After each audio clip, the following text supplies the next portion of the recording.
Welcome to the Parenting on the Spectrum show with board-certified behavior analyst and infant-toddler development specialist, Theresa Inman. Parenting on the Spectrum dives into real stories, challenges, and triumphs, offering invaluable insights and support for families on your unique journey. Let's get into the episode. Welcome. Today, my guest is Dr. Shirley Hershko. She is an expert in the field of ADHD. She's a diagnostician, a researcher, an author, and speaker. So we're going to talk about all things ADHD. She'll provide us with tools. Welcome, Dr. Hershko. Thank you, Theresa. Thank you for having me. Oh, my absolute pleasure. Thank you so much for being here and sharing your knowledge, your gifts with us. So many parents have issues. They're working with their children, trying to manage, don't know what to do about, the ADHD symptoms. So, but before we get into that, I'm really curious about what inspired you to specialize in ADHD and how did it start? Okay, so my journey into the field of ADHD began with a deep interest in understanding how people learn and cope with everyday challenges. And early in my studies, I noticed that many talented and creative individuals struggled in traditional settings because their minds worked differently. So this observation pushed me to explore further and led me to specialize in ADHD during my academic career. While working as a diagnostician and therapist, I encountered many stories from families whose daily realities were shaped by attention challenges, and my clinician experiences combined with the personal encounters, since my husband and my daughters have ADHD, this aroused a strong passion to make a meaningful difference.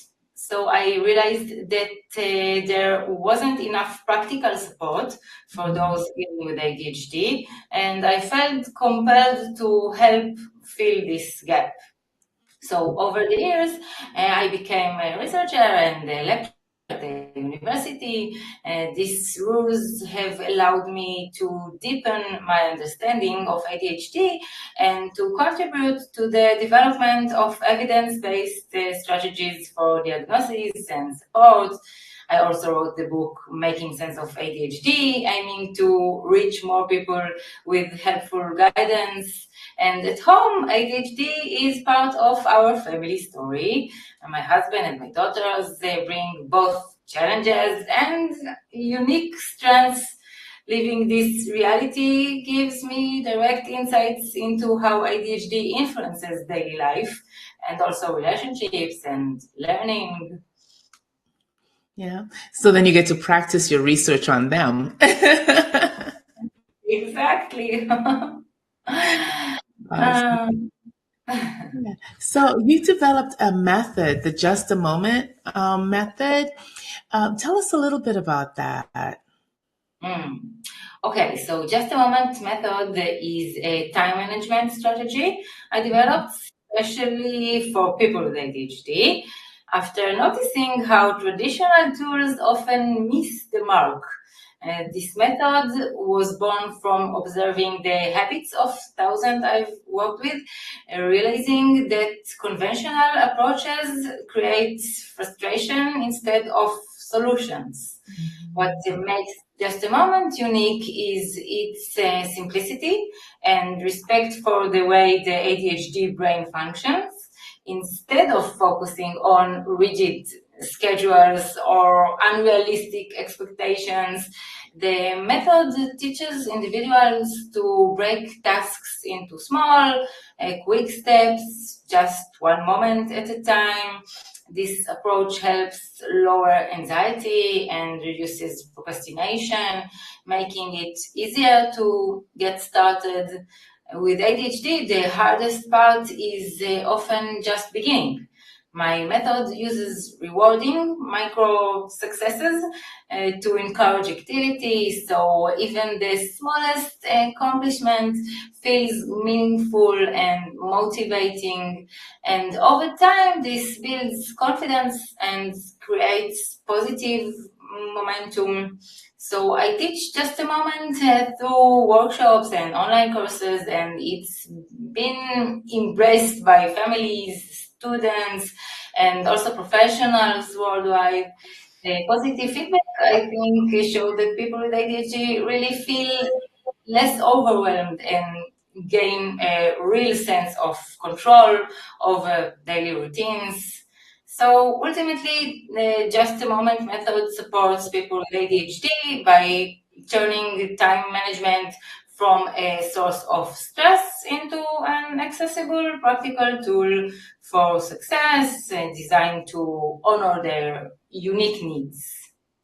Wow, sounds like something that I not only need to adopt myself because Or welcome to my course. yeah, adopt it and then teach it.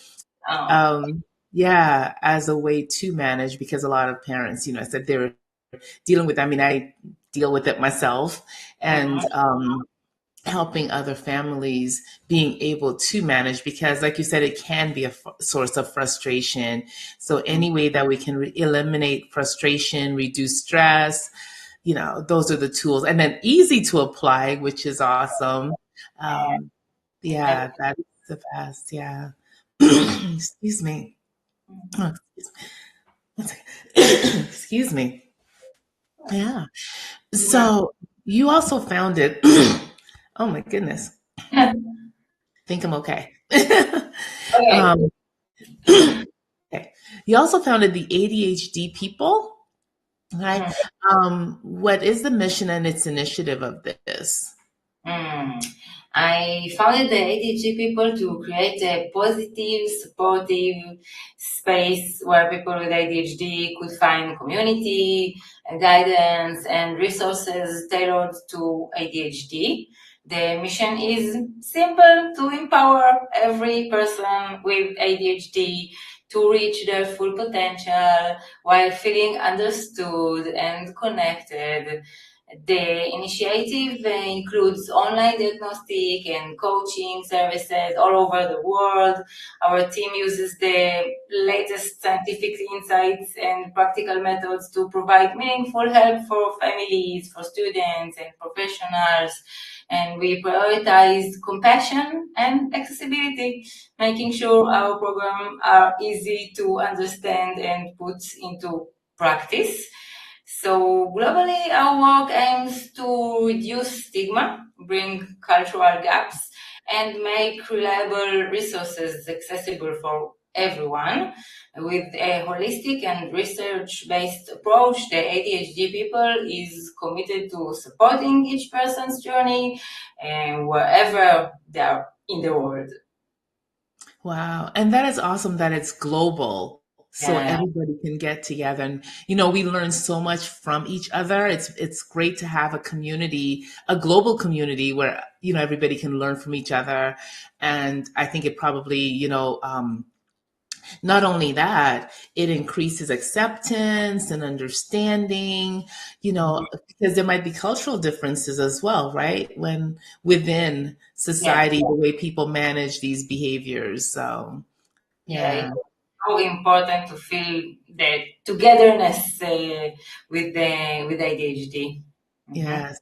And to be seen and heard is so key. That's the key. Yes, yes. Now, excuse me.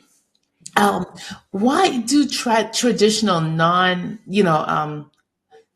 traditional time management tools not work?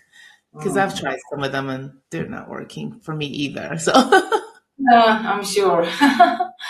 So traditional time management tools are usually based on routines, planning ahead, and strict deadlines. For people with ADHD, these methods can be difficult to follow and sometimes make things even harder.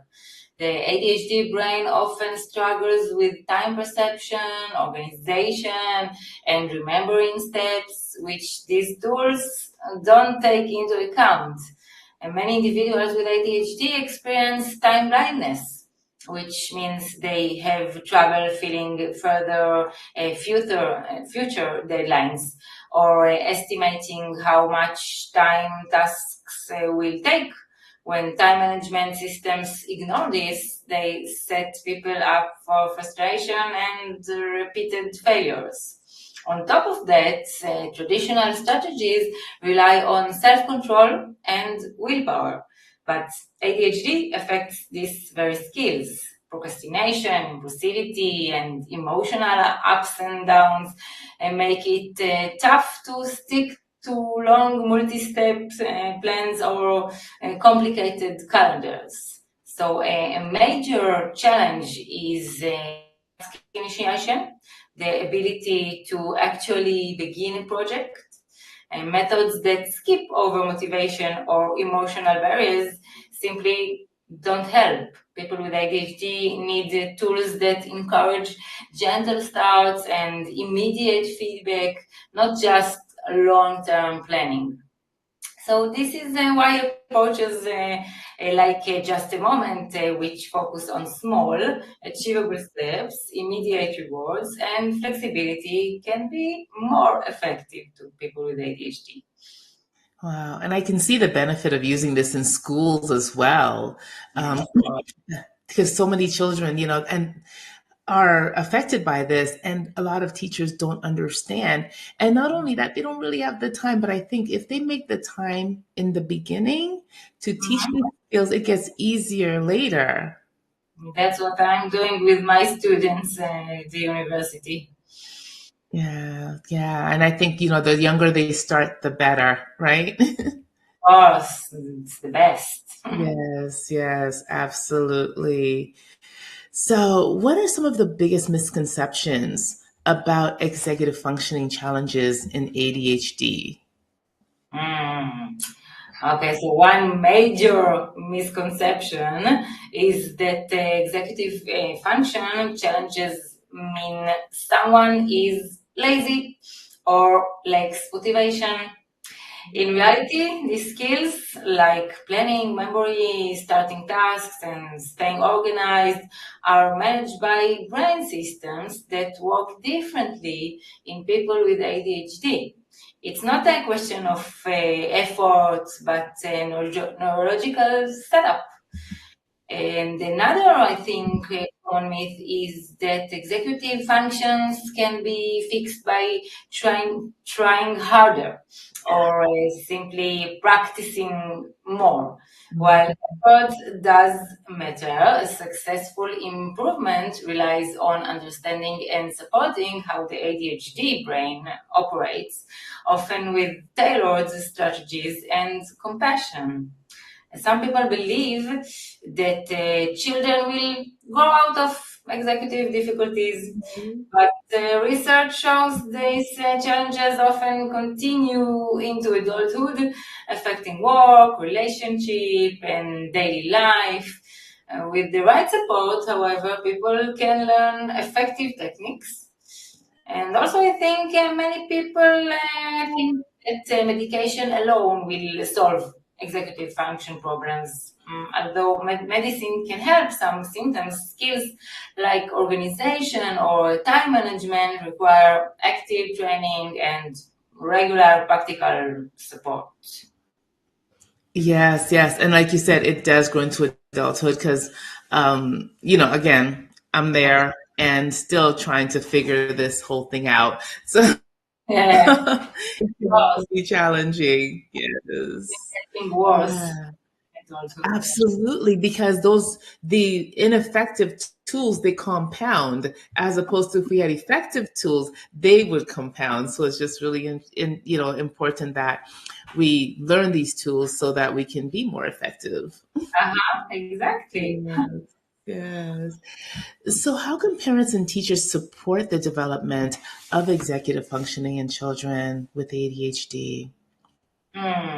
Supporting executive function in children with ADHD starts with understanding that these skills, organization, planning, memory, and task initiation, are often a challenge because of the way their brains work. So compassion and flexibility are the keys.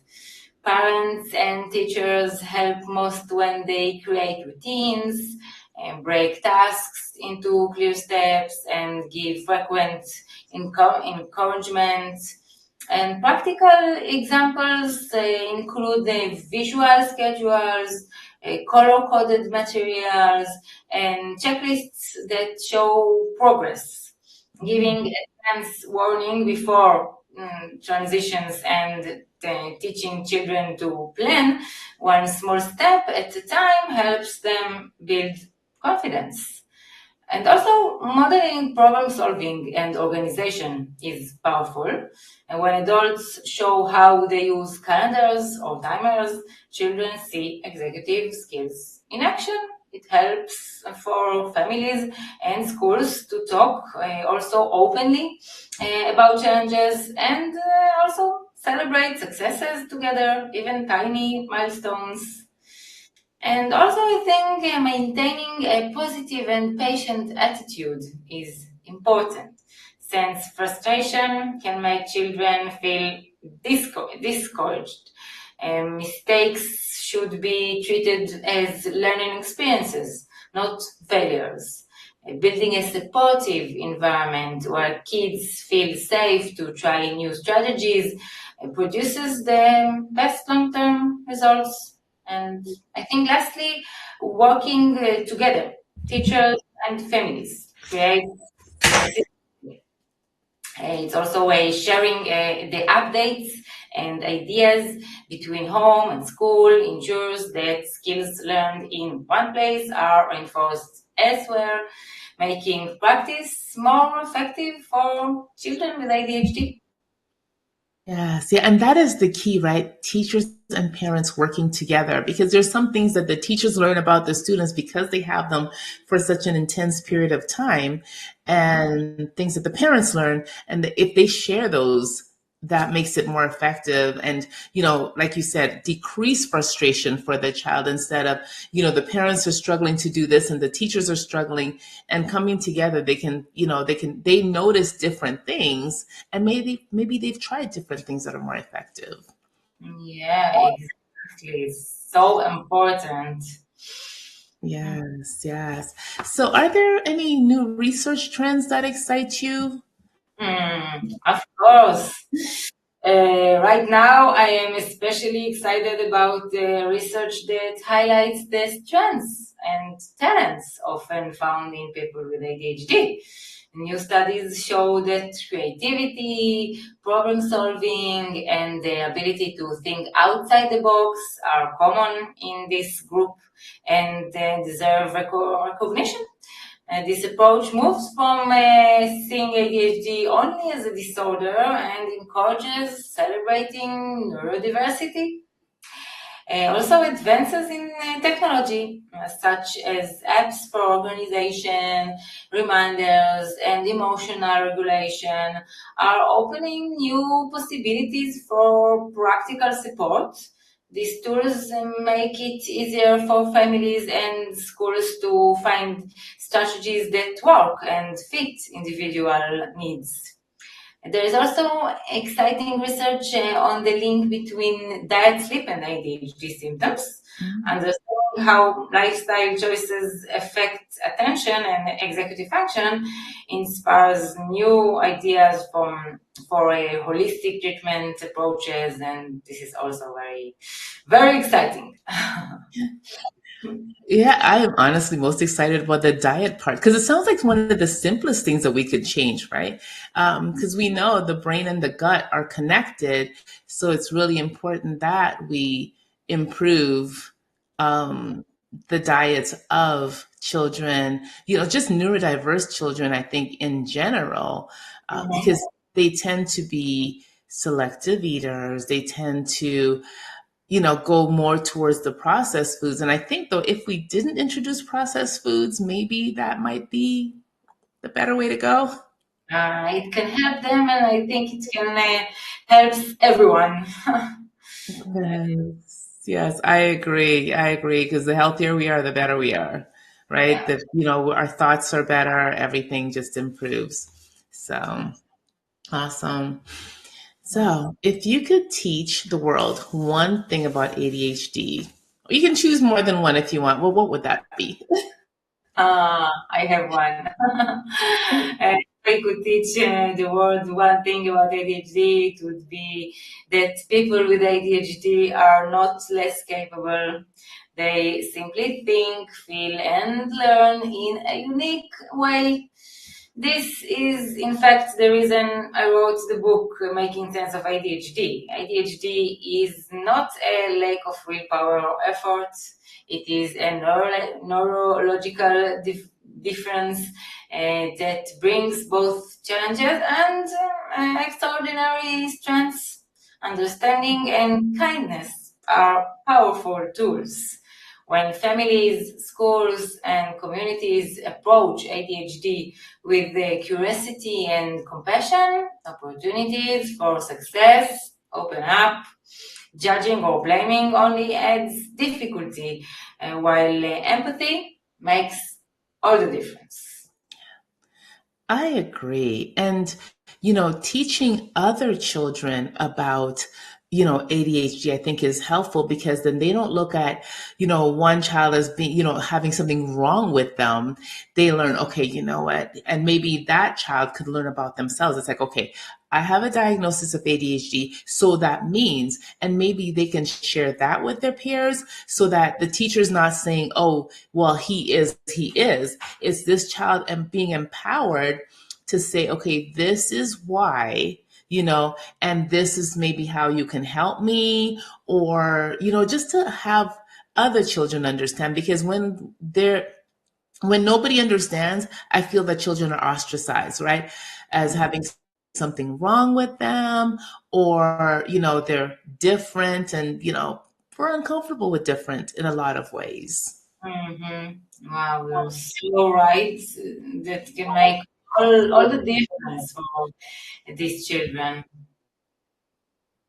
Yes, yes. And okay, first of all, tell us the name of your book again. And if you have it, maybe you can show our audience the book so they know what to look for when they're looking for your book.